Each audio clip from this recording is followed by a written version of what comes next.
Paz do Senhor, meus irmãos. Olha que interessante como a Bíblia nos relata uma passagem aqui. Mateus capítulo 27, o verso 51. Eis que o véu do templo se rasgou em dois, de alto a baixo. Como você sabe, né, naquela época, no templo, quem tinha acesso ao lugar santíssimo era somente o sumo sacerdote. Não era qualquer pessoa que podia ter acesso ali. Só que com o sacrifício de Jesus, o véu se rasgou ao meio. Ou seja, era ele falando, está livre o acesso agora para todos. Não só para o povo judeu, mas para os gentios como eu e você. Agora nós temos acesso à presença de Deus.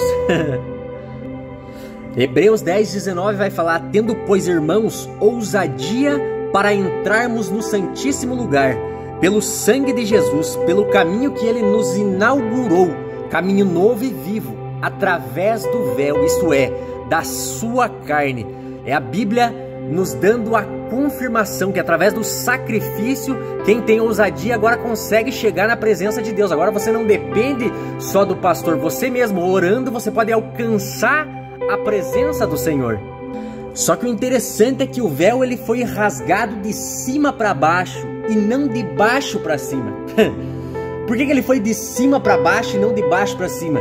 Perceba que quando Deus cria a terra, lá em Gênesis, ele cria primeiro os céus e a terra. Ou seja, por que Deus sempre começa por cima?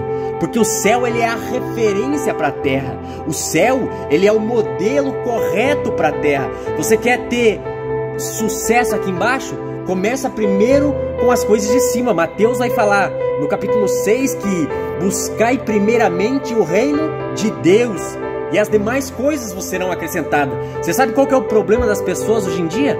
As pessoas estão buscando as coisas aqui embaixo. As pessoas estão fazendo aliança aqui embaixo. As pessoas estão dedicando somente a sua vida aqui embaixo. E é por isso que está quebrando a cara. É por isso que muita gente está sendo frustrada. Por quê? Porque estão começando ao inverso. Estão começando por baixo, enquanto Deus nos deu a direção para começarmos por cima. Quando o véu se rasga de cima para baixo, é a Bíblia nos mostrando, é a palavra de Deus nos mostrando que a salvação ela não nasce de baixo para cima. A salvação ela não pode nascer do homem para Deus, mas a salvação é uma dádiva de Deus para o homem, que vem de cima para baixo. Você sabe o que eu entendo com tudo isso aqui? Que a religião é o homem tentando se ligar a Deus.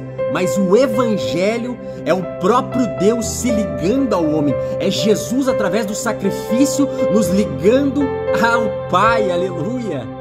Então tudo para ser bom tem que começar por cima. Tem que começar pela direção de Deus. Tem que começar ligado em Deus. Talvez aqui embaixo alguém liberou uma palavra sobre a tua vida, mas eu preciso te falar que o que prevalece é o que saiu lá de cima. O que vai prevalecer sobre a tua vida é o que o grandão da Galileia liberou sobre você. O que vai prevalecer não é a palavra que o teu vizinho falou, não é o que a tua família falou, não é o que os teus parentes falaram. O que prevalece é o que vem de cima, é o que vem do trono, é o que vem da boca de Deus. Você crê nisso? Então o véu do templo se rasgou. Interessante que quando nós analisamos a Bíblia, nós vamos entender que toda vez que uma pessoa rasgava as suas vestes, era em sinal de uma grande tristeza, era em sinal de que aconteceu uma desgraça na vida dela. E quando o véu do templo se rasgou, era como se o templo estivesse indignado, é como se o templo estivesse chocado com aquele acontecimento, com aquele crime bárbaro de terem matado, de terem assassinado o Filho de Deus. Era a natureza nos mostrando, protestando contra a iniquidade do homem, contra o horror do que aquele povo cometeu. Tanto é que as montanhas, né, chegaram a fender as rochas, chegou a tremer tudo, houve um tremor na terra. Era a natureza protestando contra aquele acontecimento. Aleluia. Mas vamos seguindo em frente aqui. Quando o véu do templo ele se rasga, quando o véu do templo se rasga, era como se Deus estivesse falando para o povo daquele tempo. Os dias dos falsos sacerdotes estão contados. A iniquidade que está escondida atrás da cortina vai ser exposta agora. Aquilo que fizeram no oculto vai sair de trás da cortina agora, vai sair por detrás dos panos. Imagine comigo, os sacerdotes daquela época vendo, imagina como é que ficou a perna deles, tremendo, bambeando diante daquilo que aconteceu. Por quê? Porque quando você pesquisa mais a fundo sobre o véu do templo, o véu ele tinha uma grossura de 1 palmo, a grossura dele, eu não estou falando da altura ou da largura, eu estou falando da grossura dele, ou seja, não era algo fácil de se rasgar. Então aconteceu algo ali sobrenatural, algo que mexeu com todo mundo. Tanto é que a Bíblia nos relata ali, seguindo os versículos, que várias pessoas ressuscitaram nesse acontecimento. Talvez quem perseguiu Jesus ali, quem ofendeu ele, quem cuspiu nele, quem tramou toda aquela situação junto com Judas, naquela hora teve um entendimento, teve um clareamento na sua mente de que nada pode ficar oculto diante de Deus, nada pode se esconder, não adianta colocar um pano por cima e jogar a sujeira embaixo, não. Diante daquele que tem os olhos como chama de fogo, nada pode ficar oculto. Ei, você precisa entender que se alguém tramou contra a tua vida, se alguém preparou algo contra a tua vida, fizeram um feitiço, fizeram uma simpatia, fizeram uma macumba contra a tua vida, entenda uma coisa, diante do grandão que está lá no céu, nada pode ficar encoberto, nada pode ficar em oculto, nada pode ficar escondido. Você precisa entender que o que fizeram contra você, ele viu tudo. Mas vamos lá, a Bíblia vai nos falar que o véu se rasgou em quantos pedaços? Não foi em 1 pedaço, não foi em 3 pedaços, mas o véu do templo se rasgou, se dividiu em 2 partes. E o que significa o número 2 na Bíblia? O número 2 na Bíblia representa a concordância. Mateus capítulo 18, verso 19.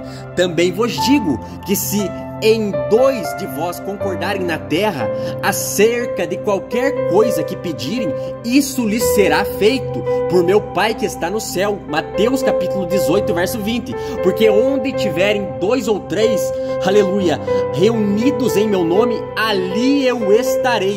Marcos capítulo 6 e o verso é o 7. Jesus envia os discípulos e quantos? De 2 em 2. Em Apocalipse são 2 testemunhas. Eclesiastes 5:9. É melhor serem 2 do que 1. Amós capítulo 3, verso 3. Andarão 2 juntos se não houver concordância? Aleluia. Quando o véu do templo se rasga em 2 partes, era Deus mostrando a concordância, a união dele com o Filho. Em outras palavras, era Deus dizendo: eu aceitei o sacrifício, eu estou em concordância com o meu Filho. Mas olha que interessante, o verso ainda continua dizendo, depois que o véu se rasgou em 2 partes, se dividiu em 2 partes, o verso 51 vai falar: e tremeu a terra, e fenderam-se as rochas. Era como se a terra tivesse entrado em estado de convulsão. Os alicerces da Terra Santa agora foram abalados, tudo tremeu, as pedras rachando ao meio, as rochas quebrando ao meio. Mas sabe o que é mais triste diante de tudo isso? É que enquanto tinha as pedras, os montes estavam se rachando no meio, ainda assim existiam pessoas como no nosso tempo, como nos dias de hoje. Pessoas com um coração inacessível, pessoas com um coração inquebrável, com um coração onde ninguém pode entrar dentro, onde Deus não tem espaço dentro. Homens com corações de pedra. Mas hoje Jesus está falando para você através desse vídeo: ei, eis que estou à porta e bato, e se você abrir a porta, eu entrarei aí dentro. Aleluia. Você precisa entender que para Jesus ele entrar dentro de você, você precisa ter um coração quebrantado. A Bíblia vai falar que Deus não rejeita um coração quebrantado. Talvez as pessoas te magoaram, talvez as pessoas mentiram para você, talvez as pessoas te magoaram, te enganaram, fizeram coisas que você não esperava passar e o teu coração foi se endurecendo. Mas ei, eu preciso te dizer, Deus ele não rejeita um coração quebrantado. Você precisa dar o acesso para ele entrar. Ei, ele quer entrar e ele quer fazer novo todas as coisas. Ele quer te dar uma nova oportunidade, mas para isso você precisa fazer a tua parte. Se você deixar o coração trancado com 7 chaves, não tem como ele entrar. Mas se você abrir hoje o teu coração, eu tenho certeza que a obra dele vai dar início hoje na tua vida. Talvez tenha alguém da tua família, talvez tenha alguém perto de você ou até você mesmo, que as pessoas já não acreditam mais na tua mudança. Todo mundo fala, aquele dali tem um coração duro, aquele dali tem um coração de pedra, aquilo dali não muda de jeito nenhum. O diagnóstico talvez da tua família não vai mudar, vai ser sempre a mesma pessoa, vai ficar sempre no mesmo lugar, vai ser sempre essa pessoa dura que não escuta ninguém. Só que quando Deus chega, mano, quando Deus chega, Ele chega para transformar, Ele chega para mudar. Ele só precisa de uma brechinha, que você abra a porta para Ele, que você convide Ele. Você precisa falar para Ele, vem Senhor, entra na minha casa, entra na minha vida, entra na vida do meu parente. Faz o teu querer, Senhor, meu Deus, porque o Senhor vai falar assim, igual em Ezequiel capítulo 36, o verso 26, eu lhes porei um coração novo e porei o espírito novo no interior de vocês e tirarei de vocês o coração de pedra e colocarei um coração de carne, porei o meu espírito no interior de vocês e os levarei a agir segundo os meus estatutos. Ei, talvez a tua família não acredita mais em você, talvez seja difícil de acreditar na mudança de fulano, de ciclano, mas entenda uma coisa, quando Deus quer transformar a vida de alguém, quando Deus quer colocar as mãos dele na vida de alguém, quando Deus apresenta o seu filho para alguém, não tem como continuar a mesma pessoa.